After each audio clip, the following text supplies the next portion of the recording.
বাংলাদেশের গণতন্ত্রকে ৭৫ থেকে ২০০৬ সাল পর্যন্ত ধ্বংস করেছে বিএনপি।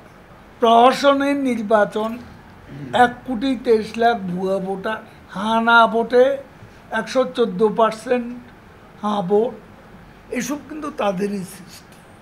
এই নির্বাচন কমিশনকে পার্লামেন্টে আইন করে স্বাধীন সত্তা তাদেরকে অধিষ্ঠিত করা হয়েছে।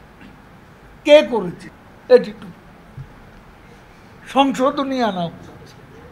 এগুলো করেছেন কি? তাহলে প্রয়াসটা কার আছে? শেখ হাসিনা এই কাজটা করেছে। আর বিএনপি কি করেছে?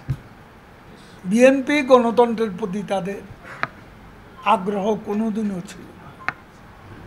গণতন্ত্র, স্বাধীন নির্বাচন ব্যবস্থা এটা এবং গণতন্ত্রকে শৃঙ্খলমুক্ত করার কাজটি বঙ্গবন্ধু কন্যা শেখ হাসিনাই এদেশে করেছে। সময় মতো ব্যবস্থা নেওয়া।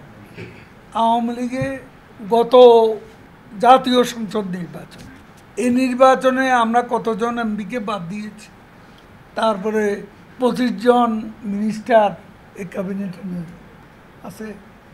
আমরা যে বলি যে এটা আমাদের অ্যাকশন থাকে কোনো না কোনো, এটা এখনই হবে, নির্দিষ্ট একটা টাইমে হবে, তার সময় মতো। আমাদের যারাই পার্টির ডিসিপ্লিন ভঙ্গ করবে সময় মতো কোনো না কোনোভাবে শাস্তি তাদের পেতে হবে।